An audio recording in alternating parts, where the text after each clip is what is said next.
Hello students, तो आज का वीडियो है हमारा कक्षा 6 के लिए। हम बात करेंगे सम विषम की। सम संख्या क्या होती है, विषम संख्या क्या होती है। आपने थोड़ा पहले कभी पढ़ा भी होगा प्राइमरी में। 2, 4, 6, 8, 10 ये क्या है, 2 का पहाड़ा।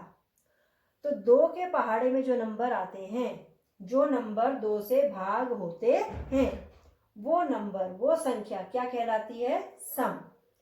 और सम संख्या को इंग्लिश में कहते हैं इवन। ये इवन नंबर्स हैं। कैसे नंबर हैं, इवन नंबर्स। 2, 4, 6, 8, 10, 12, 14, 16 पूरा 2 का पहाड़ा हमारा चलता जाएगा। तो वो होती हैं सम संख्याएं। विषम संख्या, विषम को अंग्रेजी में कहते हैं odd, odd number. Odd number या विषम संख्या कैसी होती है, 1, 3, 5, 7, 9, मतलब जो 2 के पहाड़े में नहीं आती। जो 2 के पहाड़े में नंबर नहीं आते हैं वो सब यहाँ आएंगे। जो 2 से भाग होते हैं वो यहाँ आएंगे। 2 से भाग होने वाले सम, 2 से भाग ना होने वाले विषम। तो अगर आपको प्रश्न पूछा जाता है कि सम संख्या क्या होती है, तो आपको उत्तर आना चाहिए कि जो संख्या 2 से भाग होती है वह संख्या सम कहलाती है। सम संख्या को अंग्रेजी में इवन नंबर कहते हैं। विषम संख्या क्या होती है, जो संख्याएं 2 के पहाड़े में नहीं आती हैं, 2 से भाग नहीं होती हैं, वो विषम कहलाती है। अंग्रेजी में विषम संख्या को हम ऑड नंबर कहते हैं।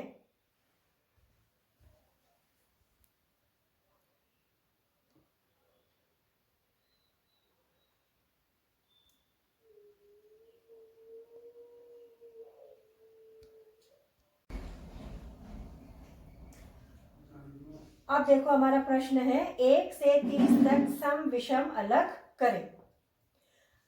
अभी तुम्हें बताया सम क्या है, विषम क्या है। सम यानी जो 2 के पहाड़े में आते हैं, विषम यानी जो 2 के पहाड़े में नहीं आते हैं। तो हमने बीच में एक लाइन लगाई, एक तरफ हम सम लिखेंगे, एक तरफ हम विषम लिखेंगे।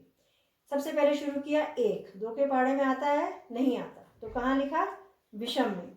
2, 2 के पहाड़े में आता है, तो सम में लिख दिया। फिर 3 नहीं आता, 4 आता है, 5 नहीं आता, 6 आता है, 7 नहीं आता, 8 आता है। तो इस तरीके से जो जो संख्याएं 2 के पहाड़े में आ रही हैं उन्हें हम किस तरफ लिख रहे हैं, सम वाली तरफ। और जो 2 के पहाड़े में नहीं आते हैं उन्हें हम किस तरफ लिख रहे हैं, विषम की तरफ। तो यहाँ देखो पूरा 2 का पहाड़ा बन गया है। 2, 4, 6, 8, 10, 12, इस करते करते 2 धाम 20 पे आप खत्म करते हो पहाड़ा, लेकिन पहाड़ा तो आगे भी चलता ही है। तो आगे की संख्या के लिए हम भाग करके चेक कर सकते हैं कि वो 2 से भाग होता है या नहीं। जैसे 22 है, अगर मैं इसे 2 से भाग करूं तो 2 एकम 2, 2 एकम 2, 11 पे ये भाग हो जाता है। 11 दूनी 22 होता है ना। इसी तरह से 12 दूनी 24 होता है, 13 दूनी 26 होता है, 14 दूनी 28 होता है, 15 दूनी 30 होता है।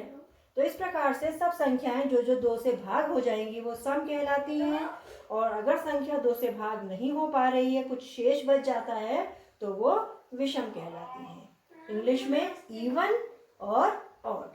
तो आपको सम और विषम की परिभाषा और हर नंबर को पहचानना कि ये सम है या विषम अच्छे से आना चाहिए। ठीक है, तो इसको अब अपनी कॉपी में भी अच्छे से नोट कर लेंगे कि सम किसे कहते हैं। उसको अच्छे से हिंदी में परिभाषा लिखेंगे आप। जो संख्या 2 के पहाड़े से भाग होती है वह सम कहलाती है। इसे इंग्लिश में इवन कहते हैं। और इसी तरह से विषम या ऑड के लिए लिख देंगे।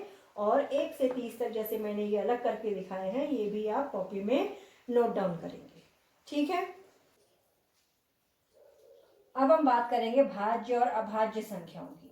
इंग्लिश में भाज्य को कहते हैं कंपोजिट और अभाज्य हो गया प्राइम। अब ये क्या है, अभी हमने सम विषम की बात करी थी। सम विषम तो ज्यादा इजी है, बस हमें ये देखना है कि 2 में पहाड़े में आता है या नहीं आता है। अब ये क्या है, भाज्य अभाज्य। इसमें सबसे पहली लाइन जो आपने रट लेनी है वो ये है, एक ना तो भाज्य है ना अभाज्य। एक को कहीं नहीं रखना है, ना अभाज्य में रखना है ना भाज्य में रखना है। तो ये लिखना बहुत जरूरी है और ये हमेशा याद रहना चाहिए, एक ना तो भाज्य है ना अभाज्य। अब जैसे कि नाम से समझो इसके, भाज्य, भाज्य शब्द आया भाग से, भाग हो जाना, भाग हो जाना भाज्य, भाग ना होना अभाज्य, अभाज्य माने भाग ना होना और भाज्य माने भाग हो जाना। तो जो संख्याएं भाग हो जाती हैं, चाहे किसी भी पहाड़े से भाग हो, जो भाग हो जाती हैं वो कहलाती हैं भाज्य। जैसे 4, 6, 8, 10, आप देखो ये जितनी भी संख्याएं हैं, अगर हम इनको भाग करने के लिए सोचेंगे तो कोई ना कोई पहाड़ा हमें मिल जाएगा। ये 2 के पहाड़े में आता है, ये 2 में भी आता है, 3 में भी आता है, 8 2 के पहाड़े से भाग हो जाएगा, 4 के पहाड़े से भाग हो जाएगा। तो इस तरीके से जो संख्याएं दूसरे पहाड़ों में भाग हो सकती हैं पूरी तरह से, वो क्या कहलाती हैं? भाज्य। तो अभाज्य क्या होते हैं? जिनको हम प्राइम नंबर कहते हैं। प्राइम शब्द काफी बार आपको सुनाई पड़ेगा, इसलिए इसकी अंग्रेजी में ज्यादा रिपीट कर रही हूं। प्राइम नंबर, अभाज्य नंबर, ऐसे नंबर आप देखो 2, 3, 5, 7, 11, 13 क्या है नंबरों में, ये नंबर आप देखोगे कि किसी पहाड़े में नहीं आते। अगर हम इनको सोचे कि हम किसी पहाड़े से भाग करें तो ये वो संख्याएं हैं जो किसी भी दूसरे पहाड़े में नहीं आती हैं। ये केवल या तो 1 के पहाड़े में आ सकती हैं, या तो 1 से भाग होंगी, या ये खुद अपने पहाड़े में भाग होंगी। 2 एकम 2 होगा, 3 एकम 3 होगा, 5 एकम 5 होगा, 7 एकम 7 होगा, 11 एकम 11 होगा। अपने अलावा ये किसी दूसरे पहाड़े में नहीं आती है। ऐसी संख्याएं क्या कहलाती है? अभाज्य। तो हम परिभाषा कैसे लिखेंगे? हम लिखेंगे अभाज्य संख्याएं वे होती हैं जो किसी भी दूसरे पहाड़े से भाग नहीं होती हैं। और भाज्य संख्याएं, जो संख्याएं दूसरे पहाड़े से भाग हो जाती हैं, वे क्या कहलाती हैं? भाज्य कहलाती हैं। और एक सबसे जरूरी बात कि एक ना तो भाज्य है ना अभाज्य, ये हमें अच्छे से याद रखना है। तो इसे आप ध्यान से समझेंगे, प्रश्न लिखेंगे अपनी कॉपी में। भाज्य किसे कहते हैं, अभाज्य किसे कहते हैं? 1 से 30 तक भाज्य अभाज्य अलग करें, या 1 से 50 तक भाज्य अभाज्य अलग करें, ये आपको अच्छे से आना चाहिए। ठीक है, अब हम बात करते हैं गुणनखंड की। गुणनखंड यानी फैक्टर। गुणा करना सब जानते हैं। खंड शब्द का मतलब होता है टुकड़े, खंड माने टुकड़े। तो गुणनखंड माने किसी संख्या को तोड़ना। जैसे यहाँ पर देखो, मैंने कहा कि 45 के गुणनखंड करें। तो जैसे ही मुझे कहा गया कि 45 के गुणनखंड करें, मैं कोई ऐसी 2 संख्याएं सोचूंगी जिनको गुणा करने से 45 आता हो। तो जैसे हमारे दिमाग में आया 5 निमे 45, तो 45 के 2 गुणनखंड हो गए 5 और 9। उसके बाद मैंने 5 के लिए सोचा, तो 5 तो अभाज्य है। अब आगे इसके और खंड नहीं हो सकते, सिर्फ 5 एकम 5 ही हो सकता है, और वैसे कोई और दूसरा संख्या या दूसरा पहाड़ा नहीं है। लेकिन 9 के लिए मुझे मिला 3 तिया 9, तो मैंने 9 के आगे और गुणनखंड कर दिए 3 तिया 9। और फिर 3 भी कैसी संख्या है? अभाज्य। तो अभाज्य है तो आगे और भाग नहीं होगा। तो इस प्रकार से 45 के जो गुणनखंड हैं वो कौन कौन हुए? 5, 9, 3, 3। और अगर मुझसे पूछा जाए कि 45 के अभाज्य गुणनखंड कौन से हैं, तो 3, 3 और 5। अभाज्य माने फिर जो आगे और भाग नहीं होंगे। तो ये हो गए हमारे अभाज्य गुणनखंड। तो ये रिक्त स्थान देखो, ध्यान से समझो और सोचना इसमें क्या भरा जाएगा। अभाज्य संख्या, अभाज्य माने जो और संख्याओं से भाग नहीं होती है। अभाज्य संख्या के केवल डैश गुणनखंड हो सकते हैं। तो सोच के बताओ कितने गुणनखंड हो सकते हैं अभाज्य? अभी हमने करा था भाज्य अभाज्य। अभाज्य माने जो और किसी से भाग नहीं होते हैं, वो केवल किससे भाग होते हैं? या तो खुद से भाग होते हैं या फिर 1 के पहाड़े में आते हैं। 1 का पहाड़ा तो सबके लिए होता है, तो इसलिए हम कहेंगे उसके केवल कितने गुणनखंड हो सकते हैं? 2। और वो गुणनखंड कौन कौन से हो सकते हैं? एक तो 1 होगा और एक संख्या स्वयं, वो जो संख्या है, जो भी वो नंबर है, वो खुद। ठीक है, अब इसी से मिलता जुलता आपसे पूछा जाए कि भाज्य संख्या के कितने गुणनखंड हो सकते हैं, तो भाज्य संख्या के 2 से अधिक कितने भी, 3, 4, 5 कितने भी हो सकते हैं, पर 2 से अधिक। भाज्य संख्या के 2 से अधिक गुणनखंड हो सकते हैं, जबकि अभाज्य संख्या के केवल 2 ही गुणनखंड होंगे, या तो वो संख्या खुद या फिर 1। ठीक है।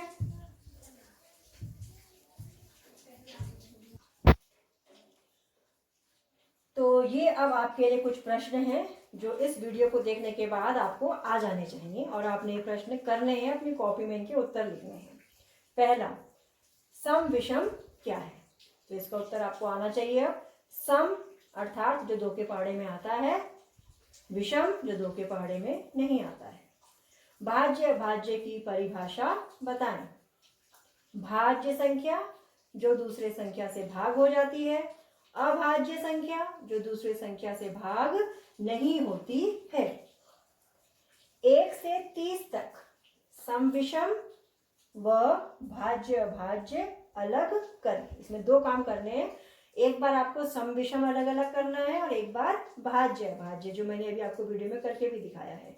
तो इसके 2 भागों में होगा उत्तर। एक बार आप लाइन लगा के सम और विषम अलग अलग करेंगे और एक बार भाज्य और अभाज्य अलग करेंगे। भाज्य अभाज्य में ध्यान रहे, एक बात जो जरूर जरूर आपने लिखनी है वो क्या है, एक ना तो भाज्य है ना अभाज्य। और ये लास्ट क्वेश्चन, गुणनखंड वृक्ष बनाएं।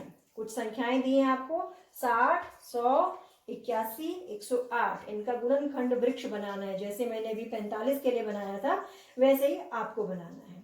एक उदाहरण मैं आपको करके दिखाती हूँ और बाकी 4 आप अच्छे से करेंगे। ठीक है।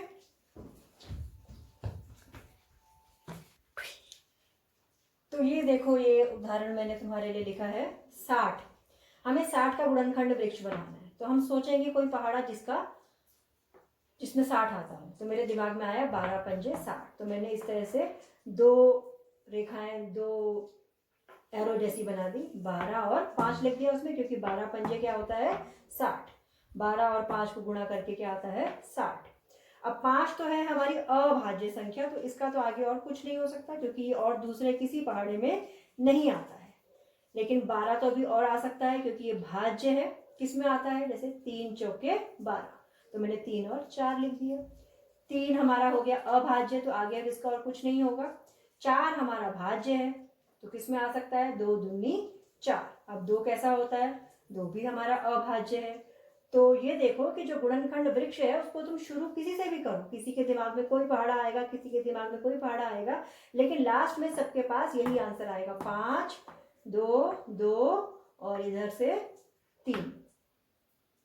ये क्या है, अभाज्य संख्या है। आगे इनका और भाग नहीं हो सकता। जैसे 60 का ही मैंने एक और बनाया है वृक्ष। अब किसी दूसरे बच्चे के दिमाग में आया कि 30 दूनी भी तो 60 होता है, तो उसने 60 को कैसे तोड़ा, 30 और 2 तो खत्म हो गया, क्योंकि वो अभाज्य है। लेकिन 30 तो भाज्य है, वो आगे और जाएगा। तो 30 को हमने आगे चलाया, 15 और 2, 15 दूनी 30, 2 फिर खत्म हो गया, क्योंकि ये अभाज्य है। 15 को आगे और चलाया, 3 पंजे 15, तो ये भी खत्म हो गए। 3 भी अभाज्य है और 5 भी अभाज्य है। तो देखो फिर से वही आए, 2, 2, 5 और 3, और यहाँ भी देखो 2, 2, 5 और 3। तो लास्ट में हमारा उत्तर वही आएगा, चाहे हम गुणनखंड वृक्ष को किसी भी पहाड़े से स्टार्ट कर लें। तो इसे कहते हैं गुणनखंड वृक्ष। लास्ट में हमारे पास अभाज्य संख्याएं आ जाएंगी। ठीक है। तो इस तरीके से गुणनखंड वृक्ष की आपको प्रैक्टिस करनी है। तो आज के वीडियो में इतना ही, नेक्स्ट वीडियो में फिर मिलेंगे। Okay, thank you.